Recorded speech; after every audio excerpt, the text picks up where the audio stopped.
जय श्री राम दोस्तों, आप सभी का फिर से स्वागत है एक और नई कथा के साथ। और मैं भगवान से प्रार्थना करता हूं कि आप और आपका परिवार हमेशा स्वस्थ रहे, मस्त रहे। तो दोस्तों, कथा को शुरू करने से पहले आपने मेरे चैनल को अभी तक सब्सक्राइब नहीं किया हो तो इसे सब्सक्राइब कर लें। और आइए आज मैं आपको सुनाता हूं एक बहुत ही अच्छी कथा, ऋषियों का क्रोध 24 पौराणिक श्रापों की अमर गाथा। क्या आपने कभी सोचा है कि एक ऋषि का क्रोध सेकंडों, जन्मों की दशा बदल सकता है? क्या आपने सुना है कि देवताओं की सत्ता तक हिल जाती थी जब कोई तपस्वी अपने शाप का उच्चारण करता था? ये सिर्फ कहानियां नहीं हैं, ये वो श्राप हैं जिन्होंने रामायण, महाभारत और यहाँ तक कि देवताओं की किस्मत तक बदल दी। आज हम आपको ले चलेंगे उन रहस्यमयी क्षणों में जहाँ ऋषियों का क्रोध बना सृष्टि की सबसे बड़ी शक्ति।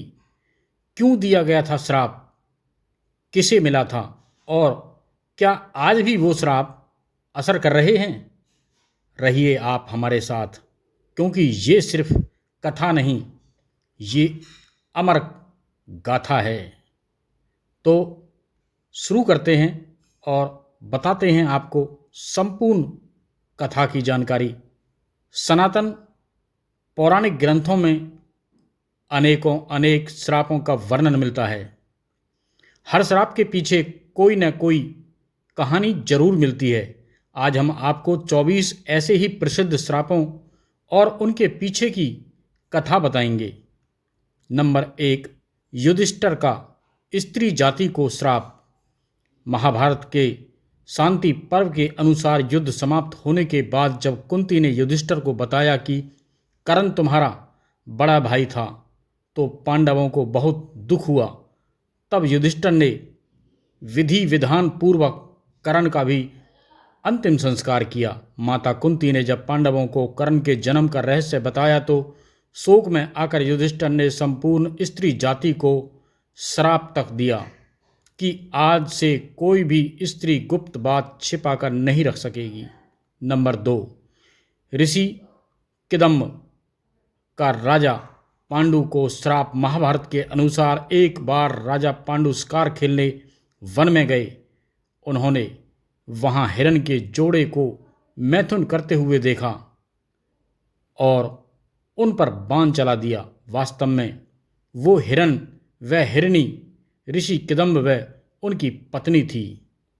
तब ऋषि किदम्ब ने राजा पांडु को श्राप दिया कि जब भी आप किसी स्त्री से मिलन करेंगे उसी समय आपकी मृत्यु हो जाएगी। इसी श्राप के चलते जब राजा पांडु अपनी पत्नी माद्री के साथ मिलन कर रहे थे उसी समय उनकी मृत्यु हो गई। नंबर 3, मांडव्य ऋषि का यमराज को श्राप। महाभारत के अनुसार मांडव्य नाम के एक ऋषि थे। राजा ने भूलवश उन्हें चोरी का दोषी मानकर सूली पर चढ़ाने की सजा दी। सूली पर कुछ दिनों तक चढ़े रहने के बाद भी जब उनके प्राण नहीं निकले तो राजा को अपनी गलती का एहसास हुआ और उन्होंने ऋषि मांडव से क्षमा मांगकर उन्हें छोड़ दिया। तब ऋषि यमराज के पास पहुँचे और उनसे पूछा कि मैंने अपने जीवन में ऐसा कौन सा अपराध किया था कि मुझे इस प्रकार झूठे आरोप की सजा मिली। तब यमराज ने बताया कि जब आप 12 वर्ष के थे तब आपने एक फतिंगे की पूंछ में सींग चुभाई थी। उसी के फलस्वरूप आपको ये कष्ट सहना पड़ा। तब ऋषि मांडव्य ने यमराज से कहा कि 12 वर्ष की उम्र में किसी को भी धर्म अधर्म का ज्ञान नहीं होता। तुमने छोटे अपराध का बड़ा दंड दिया है, इसलिए मैं तुम्हें श्राप देता हूँ कि तुम्हें शूद्र योनि में एक दासी पुत्र के रूप में जन्म लेना पड़ेगा। ऋषि मांडव्य के इसी श्राप के कारण यमराज ने महात्मा विदुर के रूप में जन्म लिया। नंबर 4, नंदी का रावण को श्राप। वाल्मीकि रामायण के अनुसार एक बार रावण भगवान शंकर से मिलने कैलाश गया। वहां उसने नंदी को देखकर उनके स्वरूप की हंसी उड़ाई और उन्हें बंदर के समान मुख वाला कहा। तब नंदी जी ने रावण को श्राप दिया कि बंदरों के कारण ही तेरा सर्वनाश होगा। नंबर 5, कुद्रु का अपने पुत्रों को श्राप। महाभारत के अनुसार ऋषि कश्यप की कद्रु व विनता नाम की 2 पत्नियां थीं। कद्रु सर्पों की माता थी व विनीता गरुड़ की। एक बार कद्रु व विनीता ने एक सफ़ेद रंग का घोड़ा देखा और शर्त लगाई।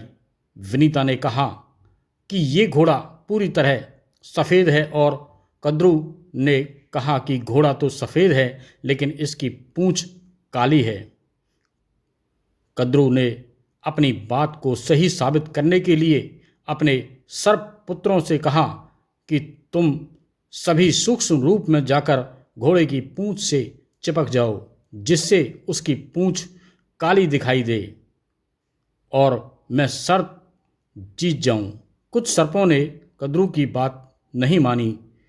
तब कद्रु ने अपने उन पुत्रों को श्राप दिया कि तुम सभी जन्मजय के सर्प यज्ञ में भस्म हो जाओगे। नंबर 6, उर्वशी का अर्जुन को श्राप। महाभारत के युद्ध से पहले जब अर्जुन दिव्य अस्त्र प्राप्त करने स्वर्ग गए तो वहां उर्वशी नाम की अप्सरा उन पर मोहित हो गई। यह देखकर अर्जुन ने अपनी माता के समान बताया। यह सुनकर क्रोधित उर्वशी ने अर्जुन को श्राप दिया कि तुम नपुंसक की भांति बात कर रहे हो, इसीलिए तुम नपुंसक हो जाओगे। तुम्हें स्त्रियों में नर्तक बनकर रहना पड़ेगा। यह बात जब अर्जुन ने देवराज इंद्र को बताई तो उन्होंने कहा कि अज्ञातवास के कारण उस दौरान यह श्राप तुम्हारी मदद करेगा और तुम्हें कोई पहचान नहीं पाएगा। नंबर 7, तुलसी का भगवान विष्णु को श्राप। शिव पुराण के अनुसार शंखचूड़ नामक एक राक्षस था। उसकी पत्नी का नाम तुलसी था। तुलसी पवित्रता, पतिव्रता थी, जिसके कारण देवता सभी शंखचूड़ का वध करने में असमर्थ थे। देवताओं के उद्धार के लिए भगवान विष्णु ने शंखचूड़ का रूप लेकर तुलसी का शील भंग कर दिया। तब भगवान शंकर ने शंखचूड़ का वध कर दिया। यह बात जब तुलसी को पता चली तो उसने भगवान विष्णु को पत्थर हो जाने का श्राप दिया। इसी श्राप के कारण भगवान विष्णु की पूजा शालिग्राम शिला के रूप में की जाती है। नंबर 8, श्रृंगी ऋषि का परीक्षित को श्राप। पांडवों के स्वर्गारोहण के बाद अभिमन्यु के पुत्र परीक्षित ने शासन किया। उसके राज्य में सभी सुखी और संपन्न थे। एक बार राजा परीक्षित शिकार खेलते खेलते बहुत दूर निकल गए। तब उन्हें वहाँ समीक नाम के ऋषि दिखाई दिए जो मौन अवस्था में थे। राजा परीक्षित ने उनसे बात करनी चाहिए लेकिन ध्यान में होने के कारण ऋषि ने कोई जवाब नहीं दिया। ये देखकर परीक्षित बहुत क्रोधित हुए और उन्होंने एक मरा हुआ सांप उठाकर ऋषि के गले में डाल दिया। यह बात जब समीक ऋषि के पुत्र श्रृंगी को पता चली तो उन्होंने श्राप दिया कि आज से 7 दिन बाद तक नागराज परीक्षित को डस लेगा जिससे उनकी मृत्यु हो जाएगी और ऐसा ही हुआ। नंबर 9, राजा अनरण्य का रावण को श्राप। वाल्मीकि रामायण के अनुसार रघुवंश में एक परम प्रतापी राजा हुए थे जिनका नाम अनरण्य था। जब रावण विश्व विजय करने निकला तो राजा अनरण्य से उसका भयंकर युद्ध हुआ। उस युद्ध में राजा अनरण्य की मृत्यु हो गई। मरने से पहले उन्होंने रावण को श्राप दिया कि मेरे ही वंश में उत्पन्न एक युवक तेरी मृत्यु का कारण बनेगा। इन्हीं के वंश में आगे जाकर भगवान श्री राम ने जन्म लिया और रावण का वध किया। नंबर 10, परशुराम का कर्ण को श्राप। महाभारत के अनुसार परशुराम भगवान विष्णु के ही अंश अवतार थे। सूर्य पुत्र कर्ण उन्हीं का शिष्य था। कर्ण ने परशुराम को अपना परिचय एक सूत पुत्र के रूप में दिया था। एक बार जब परशुराम कर्ण की गोद में सिर रखकर सो रहे थे, उसी समय कर्ण को एक भयंकर कीड़े ने काट लिया। गुरु की नींद में विघ्न आए ये सोचकर कर्ण दर्द सहते रहे, लेकिन उन्होंने परशुराम को नींद से नहीं उठाया। नींद से न उठाने पर जब परशुराम ने ये देखा तो वे समझ गए कि कर्ण सूत पुत्र नहीं बल्कि क्षत्रिय है। तब क्रोधित होकर परशुराम ने कर्ण को श्राप दिया कि मेरी सिखाई हुई शस्त्र विद्या की जब तुम्हें सबसे अधिक आवश्यकता होगी, उस समय तुम वह विद्या भूल जाओगे। नंबर 11, तपस्विनी का रावण को श्राप। वाल्मीकि रामायण के अनुसार एक बार रावण अपने पुष्पक विमान से कहीं जा रहा था। तभी उसे एक सुंदर स्त्री दिखाई दी जो भगवान विष्णु को पति के रूप में पाने के लिए तपस्या कर रही थी। रावण ने उसके बाल पकड़े और अपने साथ चलने को कहा। उस तपस्वी ने उसी क्षण अपनी देह त्याग दी और रावण को श्राप दिया कि एक स्त्री के कारण ही तेरी मृत्यु होगी। नंबर 12, गांधारी का कृष्ण को श्राप। महाभारत के युद्ध के बाद जब भगवान श्री कृष्ण गांधारी को सांत्वना देने पहुँचे तो अपने पुत्र का विनाश देखकर गांधारी ने श्री कृष्ण को श्राप दिया कि जिस प्रकार पांडव और कौरव आपसी फूट के कारण नष्ट हुए हैं, उसी प्रकार तुम भी अपने बंधु बांधवों का वध करोगे। आज से 36वें वर्ष तुम अपने बंधु बांधवों व पुत्रों का नाश हो जाने पर एक साधारण कारण से अनाथ की तरह मारे जाओगे। गांधारी के श्राप के कारण ही भगवान श्री कृष्ण के परिवार का अंत हुआ। नंबर 13, महर्षि वशिष्ठ का वसुओं को श्राप। महाभारत के अनुसार भीष्म पितामह पूर्व जन्म में अष्ट वसुओं में से एक थे। एक बार इन अष्ट वसुओं ने ऋषि वशिष्ठ की गाय का बलपूर्वक अपहरण कर लिया। जब ऋषि को इस बात का पता चला तो उन्होंने अष्ट वसुओं को श्राप दिया कि तुम 8वें वसुओं को मृत्यु लोक में मानव रूप में जन्म लेना होगा। 8वें वसु का राज स्त्री आदि सुखों की प्राप्ति नहीं होगी। यही 8वें वसु भीष्म पितामह थे। नंबर 14, शूर्पणखा का रावण को श्राप। वाल्मीकि रामायण के अनुसार रावण की बहन शूर्पणखा के पति का नाम विद्युतजिह्व था। वो काल के नाम के राजा का सेनापति था। रावण जब विश्व युद्ध पर निकला तो काल के से उसका युद्ध हुआ। उस युद्ध में रावण ने विद्युतजिह्व का वध कर दिया। जब शूर्पणखा ने मन ही मन रावण को श्राप दिया कि मेरे ही कारण तेरा सर्वनाश होगा। नंबर 15, ऋषियों का सांब को श्राप। महाभारत के मौसल पर्व के अनुसार एक बार महर्षि विश्वामित्र, कण्व आदि ऋषि द्वारका गए। तब उन ऋषियों का परिहास करने के उद्देश्य से सारन आदि वीर कृष्ण पुत्र सांब को स्त्री वेश में उनके पास ले गए और पूछा कि इस स्त्री के गर्भ से क्या उत्पन्न होगा।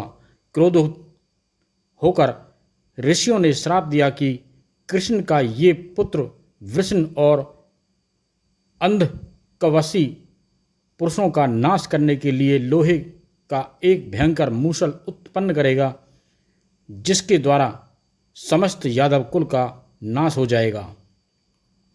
नंबर 16, दक्ष का चंद्रमा को श्राप। शिव पुराण के अनुसार प्रजापति दक्ष ने अपनी 27 पुत्रियों का विवाह चंद्रमा से करवाया था। उन सभी पत्नियों में रोहिणी नाम की पत्नी चंद्रमा को सबसे अधिक प्रिय थी। यही बात अन्य पत्नियों को अच्छी नहीं लगती थी। ये बात उन्होंने अपने पिता दक्ष को बताई तो वे बहुत क्रोधित हुए और चंद्रमा को सभी के प्रति समान भाव रखने का कहा, लेकिन चंद्रमा नहीं माने। तब क्रोधित होकर दक्ष ने चंद्रमा को क्षय रोग होने का श्राप दिया। नंबर 17, माया का रावण को श्राप। रावण ने अपनी पत्नी की बड़ी बहन माया के साथ भी छल किया था। माया के पति वैजयंतपुर के संभर राजा थे। एक दिन रावण संभर के यहाँ गया। वहाँ रावण ने माया को अपनी बातों में फंसा लिया। इस बात का पता लगते ही संभर ने रावण को बंदी बना लिया। उसी समय संभर पर राजा दशरथ ने आक्रमण कर दिया। इस युद्ध में संभर की मृत्यु हो गई। जब माया सती होने लगी तो रावण ने उसे अपने साथ चलने को कहा। तब माया ने कहा कि तुमने वासना युक्त होकर मेरा सती तब भंग करने का प्रयास किया, इसीलिए मेरे पति की मृत्यु हो गई। अतः तुम्हारी मृत्यु भी इसी कारण होगी। नंबर 18, शुक्राचार्य का राजा ययाति को श्राप। महाभारत के एक प्रसंग के अनुसार राजा ययाति का विवाह शुक्राचार्य की पुत्री देवयानी के साथ हुआ था। देवयानी की शर्मशिष्ठा नाम की एक दासी थी। एक बार जब ययाति और देवयानी बगीचे में घूम रहे थे, तब उसे पता चला कि शर्मिष्ठा के पुत्रों के पिता भी राजा ययाति ही हैं। तो वह क्रोधित होकर अपने पिता शुक्राचार्य के पास चली गई और उन्हें पूरी बात बता दी। तब दैत्य गुरु शुक्राचार्य ने ययाति को बूढ़े होने का श्राप दे दिया था। नंबर 19, ब्राह्मण दंपत्ति का राजा दशरथ को श्राप। वाल्मीकि रामायण के अनुसार एक बार जब राजा दशरथ शिकार करने वन में गए तो गलती से उन्होंने एक ब्राह्मण पुत्र का वध कर दिया। उस ब्राह्मण पुत्र के माता पिता अंधे थे। जब उन्हें अपनी पुत्र की मृत्यु का समाचार मिला तो उन्होंने राजा दशरथ को श्राप दिया कि जिस प्रकार हम पुत्र वियोग में अपने प्राणों का त्याग कर रहे हैं, उसी प्रकार तुम्हारी मृत्यु भी पुत्र वियोग के कारण ही होगी। नंबर 20, नंदी का ब्राह्मण कुल को श्राप। शिव पुराण के अनुसार एक बार जब सभी ऋषिगण, देवता, प्रजापति, महात्मा आदि प्रयाग में एकत्रित हुए, तब वहाँ दक्ष प्रजापति ने भगवान शंकर का तिरस्कार किया। ये देखकर बहुत से ऋषियों ने भी दक्ष का साथ दिया। तब नंदी ने श्राप दिया कि दुष्ट ब्राह्मण स्वर्ग को ही सबसे श्रेष्ठ मानेंगे तथा क्रोध, मोह, लोभ से युक्त हो निर्लज्ज ब्राह्मण बने रहेंगे।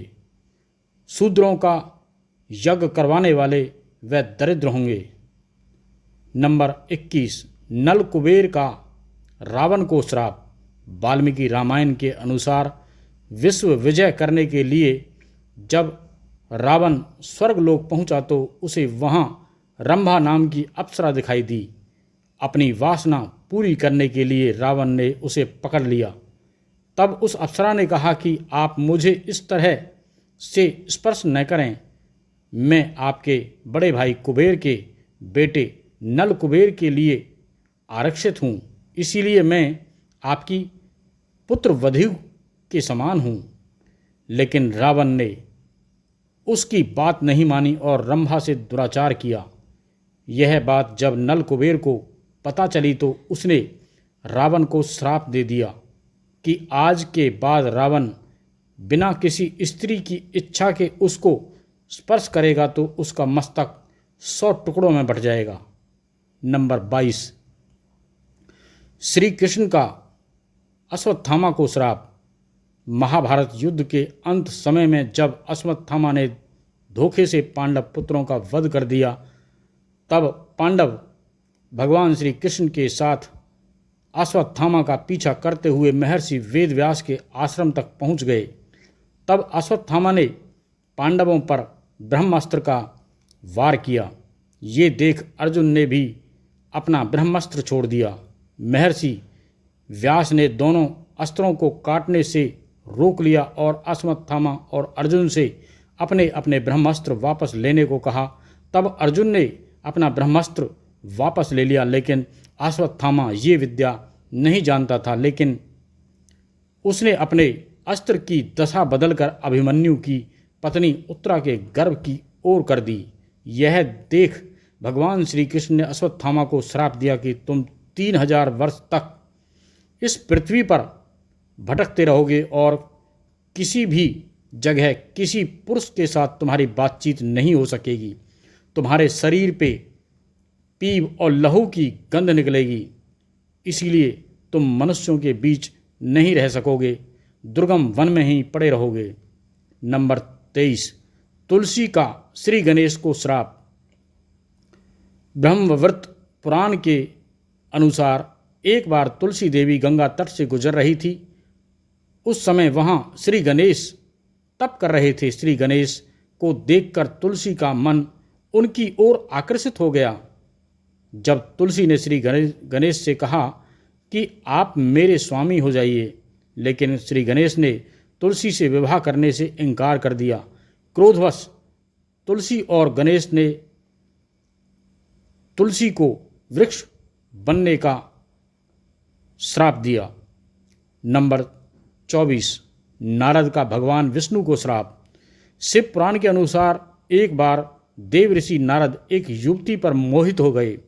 उस कन्या के स्वयंवर में वे भगवान विष्णु के रूप में पहुँचे, लेकिन भगवान की माया से उनका मुंह वानर के समान हो गया। भगवान विष्णु भी स्वयंवर में पहुँचे। उन्हें देखकर उस युवती ने भगवान का वरण कर लिया।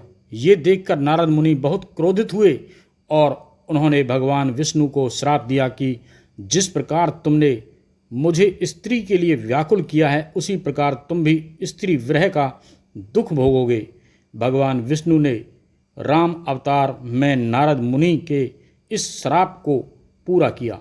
तो दोस्तों, इस कहानी को सुनने के लिए आपने आज बहुत ही अधिक समय दिया, उसके लिए मैं आपका दिल से आभार प्रकट करता हूँ और मैं प्रार्थना करता हूँ आप सभी से कि इस कहानी को ज़्यादा से ज़्यादा हमारे सभी सनातन प्रेमियों को शेयर करें, जिससे कि श्राप की संपूर्ण कथा सभी को मालूम हो सके। शेयर करें, लाइक करें, कमेंट्स में जय श्री राम लिखें। तो फिर मिलते हैं एक और नई कहानी या कथा के साथ। जब तक के लिए जय श्री राम।